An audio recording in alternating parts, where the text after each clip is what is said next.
Ukraine और रूस के बीच पिछले 2 साल से ज्यादा समय से युद्ध चल रहा है। रूस जैसे बड़े देश से मुकाबला करने में यूक्रेन के पास हथियारों की कमी हो रही है। समय समय पर अमेरिका और दूसरे यूरोपीय देश यूक्रेन को मदद भेजते रहे हैं। ऐसे में अमेरिका ने यूक्रेन को मदद के लिए एक बार फिर हथियारों का बड़ा जखीरा भेजा है। इनमें AK-47 से लेकर मशीन गन्स और स्नाइपर राइफल्स तक शामिल है। गौर करने वाली बात यह भी है कि ये हथियार ईरान के हैं। इन हथियारों को अमेरिकी सुरक्षा एजेंसियों ने ईरान की elite force Islamic revolutionary guard corps यानी IRGC से जब्त किए थे। अमेरिका ने दावा किया है कि इन हथियारों को IRGC हूती विद्रोहियों के पास भेज रहा था, लेकिन रास्ते में उसे अमेरिकी सुरक्षा एजेंसियों ने पकड़ लिया। यूक्रेन को भेजे गए हथियारों के बारे में जानकारी देते हुए अमेरिकी सेंट्रल कमांड ने सोशल मीडिया प्लेटफॉर्म X पर एक पोस्ट लिखा।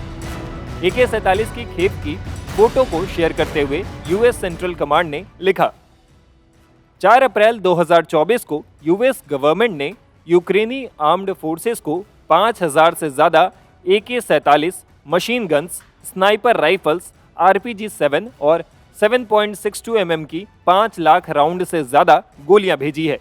इस पैकेज में यूक्रेन के एक ब्रिगेड के लिए काफी मात्रा में स्मॉल आर्म्स राइफल हैं। रूसी आक्रमण को रोकने में ये हथियार यूक्रेन के काम आएगी।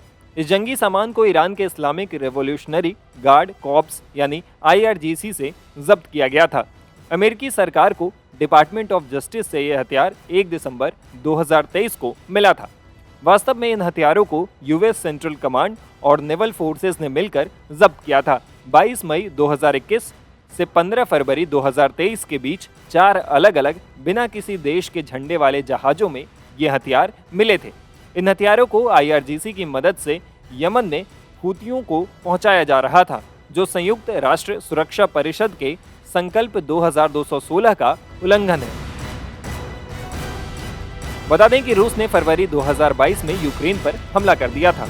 तब माना जा रहा था कि ये युद्ध जल्द ही खत्म हो जाएगा और यूक्रेन हथियार डाल देगा, लेकिन ऐसा अब तक नहीं हुआ है। 2 साल से ज्यादा समय से दोनों देशों के बीच युद्ध चल रहा है और यूक्रेन ने मोर्चा संभाले रखा है। यूक्रेन ने रूस के सामने झुकने से इनकार कर दिया था। यूक्रेन की जनता ने भी इस युद्ध में हिस्सा लिया।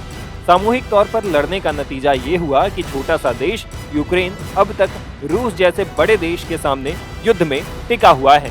इसमें यूरोप के कई देश और अमेरिका भी यूक्रेन की मदद कर रहे हैं। Times now of Bharat digital की रिपोर्ट।